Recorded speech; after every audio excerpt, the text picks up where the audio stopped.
Donc là, on va faire l'exercice et les unités dans tout ça. Donc au début, on nous donne une fonction qui définit la position d'un objet en mètres selon le temps, qui est en secondes. Donc je vais l'écrire.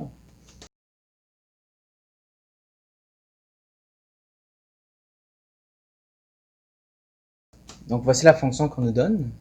X c'est la position en mètres et T c'est le temps en secondes. Donc la question c'est quoi les unités de A et c'est quoi les unités de B pour que tout ça nous donne des mètres.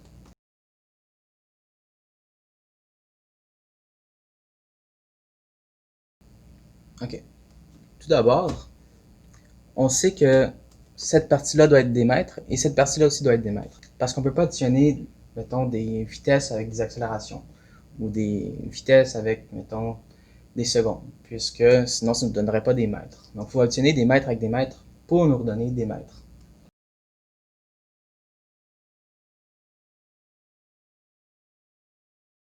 Donc maintenant que ça c'est défini, on va prendre a fois t carré et le b sur t à l'écart.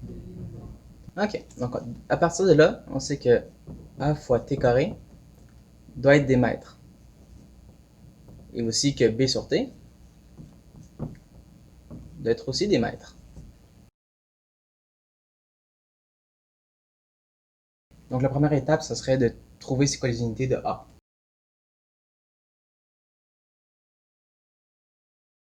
Ok, donc on sait que a fois t carré doit donner des mètres, c'est ce qu'on a deviné ici.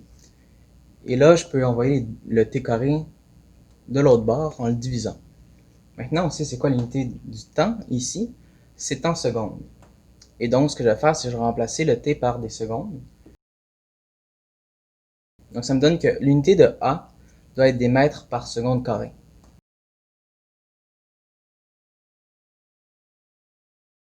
Deuxième étape, ça serait de faire la même chose, mais pour B.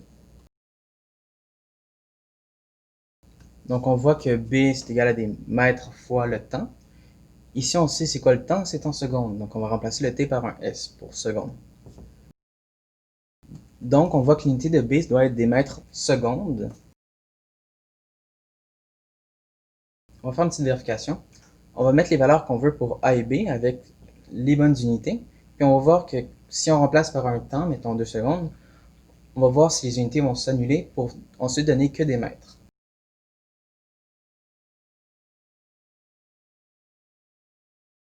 Ok.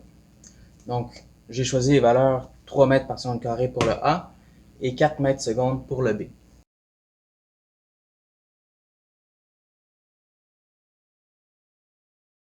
Et donc, on peut réécrire la formule du début en remplaçant le A et le B qu'on a choisi. Ça nous donne x égale à 3 mètres par seconde carré fois le temps au carré, plus 4 mètres secondes sur le temps. Donc pour t égale à 2 secondes, on va remplacer.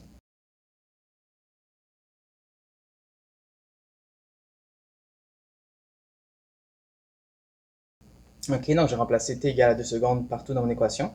Maintenant, j'ai appliqué la 2 ici.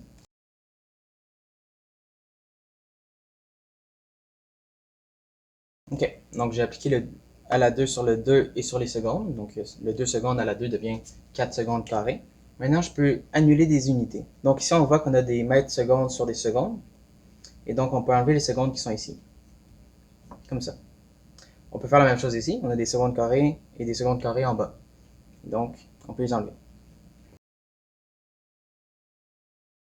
Ce qui nous reste, c'est 3 mètres fois 4 plus 4 mètres sur 2. Donc, on peut calculer le résultat. Ça nous donne 12 mètres ici et 2 mètres là, qu'on va ensuite additionner ensemble pour nous donner un 14 mètres.